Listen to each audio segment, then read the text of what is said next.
तो बहुत कुछ हो सकता है। और पंचम प्रकाश रावत जी जो पूर्व असिस्टेंट रजिस्ट्रार साहब रहे हैं बेंचू के, और सुभाष भाई विधि अधिकारी रेलवे में रहे हैं, वो भी यहाँ मौजूद है। डॉक्टर अश्वनी कुमार भाई प्रदेश कोषाध्यक्ष भी है। विनोद कुमार त्यागी जी जो सबकी खिदमत में लगे हुए हैं, आप इस चंदौली के जिला अध्यक्ष संस्था के। और लल्लन कुमार भाई प्रांतीय महामंत्री है। महेंद्र कुमार लहरी जी जिला महामंत्री।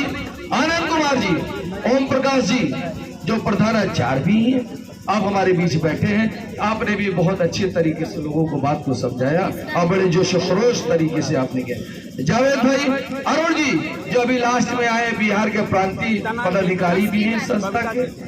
और यहाँ जो बैठे, मैं जिन भाइयों का नाम नहीं ले पा रहा हूँ, मैं उनसे माफी मांगता हूँ, क्योंकि वक्त की नजाकत है, लोगों ने ये भी बताया। हम आप सबके शुक्रगुजार हैं, आपका हम तहे दिल से इस्तकबाल करते हैं। और जो सामने हमारी माँ बहनें बैठी हैं, हमारे बड़े बुजुर्ग, हमारे हम उम्र, हमारे नौजवान साथी सामने बैठे हैं। मैं चूंकि आज के इस सम्मेलन में आपने अपने बेशकीमती समय दिए हैं, हम आपके तहे दिल से शुक्रिया अदा करना चाहते हैं। हम आप सबके शुक्रगुजार हैं और आपने हमें यहाँ बुला के जो हौसला अफजाई इज्जत दी, क्योंकि ये बाबा साहब का ही देन है कि जो हम आप यहाँ एक तरीके से बैठे हैं और हमने जो आप लोगों ने इज्जत दी, ये उन्हीं की देन है, उन्हीं की व्यवस्था से, उन्हीं की लिखावट से, उन्हीं की कलम की ताकत से जो हम आप यहाँ बैठे हैं। आपने जो इज्जत दी, हम आप सबके शुक्रगुजार हैं। रहेंगे बात सुनिए शोभना जी, 2 मिनट सुन लीजिए बस, क्योंकि हमको भी वक्त है कहीं मिट्टी में जाना है। और मैं, आपने तो बहुत अच्छे ढंग से की, मैं आप ही के बात को 2 मिनट में कहना चाह रहा हूं। ये संविधान तो बाबा साहब ने सन 46 में ही लिखना शुरू कर दिया था, जब पाकिस्तान, बांग्लादेश, अफगानिस्तान सब भारत की धरती पर थे। कुछ सियासी लोगों ने हमारे इस हिंदुस्तान के टुकड़े टुकड़े कर दिया, जो हमारे ही आपके बीच पैदा थे उस जमाने के अंदर। क्योंकि लोग कहते हैं आज का जो संविधान का जो दिवस मनाया जा रहा है 26 नवंबर सन 1949 को, लेकिन बाबा साहब तो बहुत पहले से लिख चुके थे और उन्होंने मेहनत किया। लोग कहते हैं कि 2 साल 11 महीना 17 दिन संविधान में लिखा, लेकिन उनकी सोच वहां से पैदा हुई। भागी जी, मैं आपको बताना चाहता हूँ कि जब आपकी टाट चट्टी स्कूल में अलग रखी जाती थी, अलग पढ़ते थे, उस समय से वो सोच बदली। जहां तक बात है, मैं आपको बताना चाहता हूँ कि जब आप जो लिखा पट विद्यालय में होता है ना, जिसको आप बोलते हैं डेस्क बोर्ड, तो उनको समझाने के लिए जो उस समय प्रधानाचार्य, प्रधानाध्यापक या टीचर जो होते थे, वो महोदय लोग जो चाक की खिड़की ना खरिया, उसको फेंक के समझाया करते थे। और जो आपने बताया, हकीकत में वो तो कम है, बाबा साहब को टोटी से पानी पीने नहीं दिया जाता था। वो प्यासे अगर रह करके दिन भर सोचते थे, टोटी तक को छूने नहीं दिया जाता था। जहां तक बात आपको बता दें, आपने बताया था क्योंकि अंगूठी या झाड़ू, हकीकत या अंगूठी किस लिए बनाई जाती थी? उनके कंधे पर लोगों के बैठाई जाती थी, हमारे गरीबों को, कि उनका थूक इस जमीन धरती पर न गिरे, इसलिए ये नापाक हो जाए। वो थूके तो अमृत, हम थूके तो हमारे गर्दन में लटका दिया था। आपने कहा हकीकत में कि जो पीठ पे झाड़ू, यकीनन वो पीठ पे झाड़ू बांधी जाती थी। आज जो हमारे भीमराव अम्बेडकर जी ने जो संविधान लिखा, आज हमारे असद साहब जो लोकप्रिय सांसद हैं, असद साहब जो हैदराबाद के हैं, उन्होंने ही संविधान की रक्षा के लिए हम लोगों को भी एकदम संकल्प करने के लिए, दृढ़ रहने के लिए कहा गया है। और उन्होंने नारा दिया, जय भीम का नारा दिया, और किसी ने नहीं। उन्होंने क्या नारा दिया? जय भीम, जय भीम। संसद के अंदर उन्होंने दिया। और अगर ये बाबा साहब का संविधान ना होता, उनको संसद में भी गोली मार देने का काम ये लोग करते हैं, क्योंकि बाबा साहब का संविधान था। तो जो असद साहब, ओवैसी साहब संसद में आंखों में आंखें डाल करके बोलने का काम करते हैं, तो ये हमारे बाबा साहब की देन है। हमारे में ये है कि बेबर बाबा साहब का फोटो लगाए, रोशन नहीं करे हमारे वहाँ सेकुलर ये जारी है।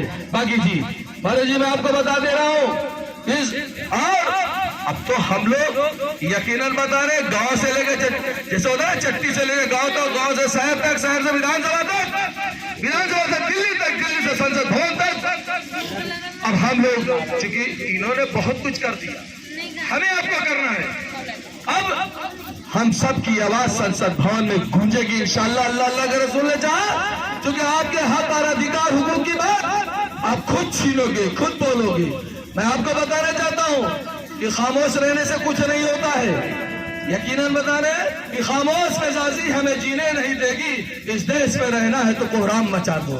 यकीनन आपको बता दे रहा हूँ, अगर यकीनन बता रहे हमारे अम्बेडकर जी द्वारा अगर हमारे अम्बेडकर जी द्वारा किसी को अगर जो सोच है अगर तख्त पे बैठा दिया जाता ना, तो मैं अपने शेर में कह रहा हूँ। बाकी जी एक चीज लेना देख लीजिए कि जब अगर आप लोग को यकीनन बगार दे दिया जाता ना संसद में, आपने बताया चुप कुछ चापलूस आपके भी हमारे भी बीच संसद में बैठे हैं।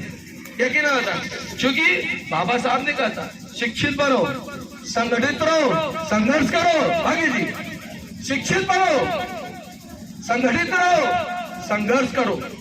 तो ये बाबा साहब की देन है। आज थोड़ा बहुत भी जो हम लोग आप लोग बैठी है ना, इधर देखिए, जो आपको थोड़ी बहुत बीएचयू में सर्विस मिली है, कुछ हमारे भाई साहब को जो मिली है, ये हमारे बाबा साहब की देन है। अभी उतना नहीं मिला है जितना हमारा हक हुकूक चाहिए, उतना नहीं मिला है। क्योंकि हमारे आपके बीच के कवायद लोग, सुनिएगा सोनम जी, बाद में खा लीजिएगा, इधर देख लीजिए, हमारे आपके बीच के जो दलाल आपने कहा ना बैठे हैं, हमको आलू बना दिया।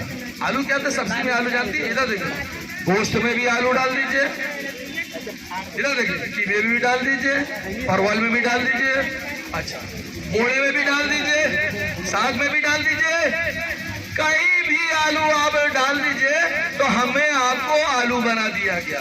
तो मेरे दोस्तों, मेरे बुजुर्गों, मेरे भाइयों, आलू अब मत बनो। अपने अधिकार पाने के लिए खुद में पुख्तगी पैदा करो, संगठित हो, संघर्ष बनो। और शिक्षा जो किया है बाबा साहब की जो सोच है, मैं चाहता हूँ आप लोग उस शिक्षा के लिए खाना मत खाओ, एक टाइम भूखे रह जाओ, लेकिन अपने बच्चों को, छोटे छोटे मासूम बच्चों को शिक्षा तो एक शिक्षा बनाओ, भूखे रह के बनाओ, तब ये अधिकार जो बाबा साहब की सोच थी हमें और आपको मिलेगा। यकीनन बता रहा हूँ। और ये मत सोचो कि हम लोग बैठे हैं ना, ये 100 ग्राम है, आप लोग सामने बैठे हो ना 1-1 किलो वजन के पावर की।